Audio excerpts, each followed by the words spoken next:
And so as you're here today, there's responsibilities you have. It's not just to sit there. It's to open your ears, your spiritual ears, to hear what it is God's saying. It may not happen when I'm speaking. It may happen when there's a break. It may happen when during the announcements. It may happen during a song. But God, by His Spirit, wants to speak things into your life.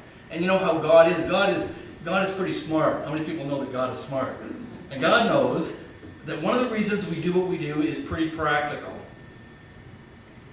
If you would be left to your own devices on Sunday morning, you would be left to your own devices on Sunday morning. You understand that? But because we have somehow coerced you or talked you into it or drawn you here today, God has you as a captive audience to a certain extent. I mean, you can tune me out, but it's difficult without having a television set or you're looking at your cell phone to tune God out. And God knows that. And so while you're here today, God fully intends to speak into your being, if you're open at all, answers and revelation and direction to you about the things that you've been praying about.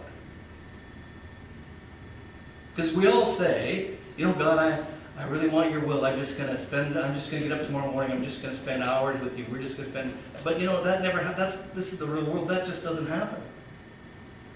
Because that's the morning that you slept in. That's the morning you're late for work. That's the morning that the car breaks down. That's the morning. That's how life is. And so God, being aware of that, He tries to draw you to places.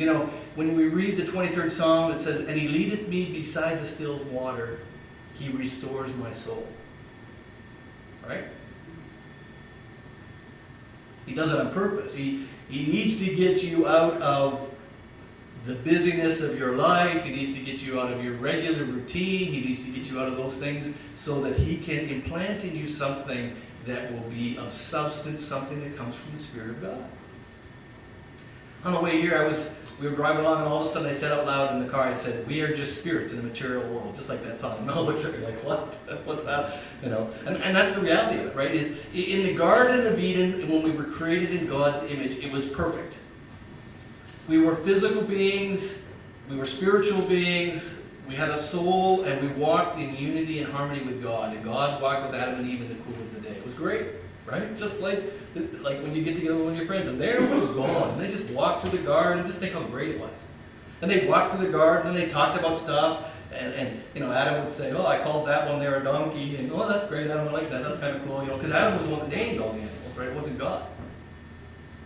And they had that great fellowship relationship thing going, right? And then the fall comes, right? When the fall comes, that gets ripped apart. And see, God is still where God was. He still desires to have a fellowship relationship with His people. The difficulty now is that there is a sin barrier between God and man. And so we need to, as the people of God, who are looking for something beyond the natural realm, right? We all have natural needs. I'm not telling you that you all have to eat, you all have to have clothes to wear, you all have to have a place to live. But God wants to take us beyond that. Those are the superficial things. And you know what? One day you're going to wake up and you're not going to be in this world. That sounds weird. You're going to wake up and you are. You're going to all of a sudden, whoa, how did I get here? What's this all about? And it's going to be a total shock to some of us how it's different than what this world has been all like. Right? And so while you're here, like those witnesses at a wedding, God wants to, it may be God says to you, you know what? He might speak a word of you that you're supposed to pray about something. He may speak a word, just one sentence, one word, one statement, that is an answer to your question. You got to put it together. You got to say, yes, that's what God is. I've been seeking God about that, and that's what God wants to do. And so as we gather here, that's what it's about. Don't just sit there and think, well, let's see how well Pastor Tim can entertain me today. I'm not a really great entertainer, so you'll probably be disappointed. But the Spirit of God is moving. And that's the great thing.